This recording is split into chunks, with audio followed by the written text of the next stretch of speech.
হয়ে গেলেন। এই মুহূর্তে দিদি বলে স্বামী আল্লাহ দরবারে দোয়া করবো। হাতগুলো মাথা ডাক্তার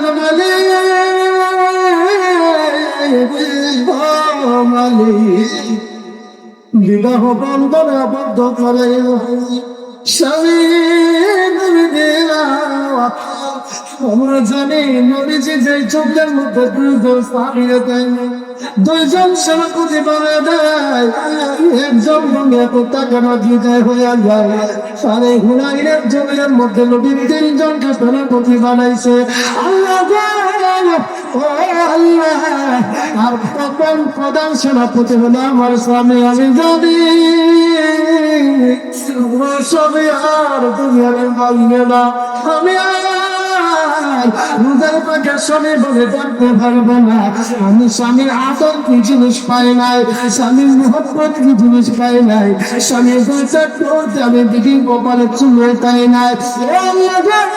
শুনি আমার স্বামীতে বাঁচে রাখিও, এই কথাটা দিদি বলিও, সাথে সাথে ওটাই তার মোরাজাত ছেড়ে দিও। মোরাজাত চাওয়ার পরে দিদি কি হয়েছে দিদি রে, আল্লাহ নবী আমারে কবুল করেছে। আর তুমি যদি এই কথা বলো, আমি যদি আদিন করিয়া ফেলি, আল্লাহ তো আমার শহীদি মর্যাদা থেকে দিয়া দিবে।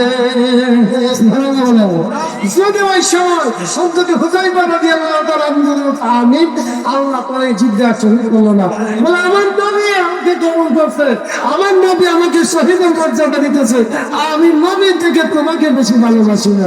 সবা মাঝিরা ভাইয়েরা মা এখান থেকে বিদায় হয়ে যায়। দিদি ভীষণ দিক দিয়ে পাগলের মতন আবার বেশি পাগল বেশি অর্থ মিলে স্বামী এক মূল্য ফিরে তাকেই না। নবীর মোহাম্মদ, নবীর প্রেম, নবীর ভালোবাসা সামনের অন্তরে আনন্দ আছে।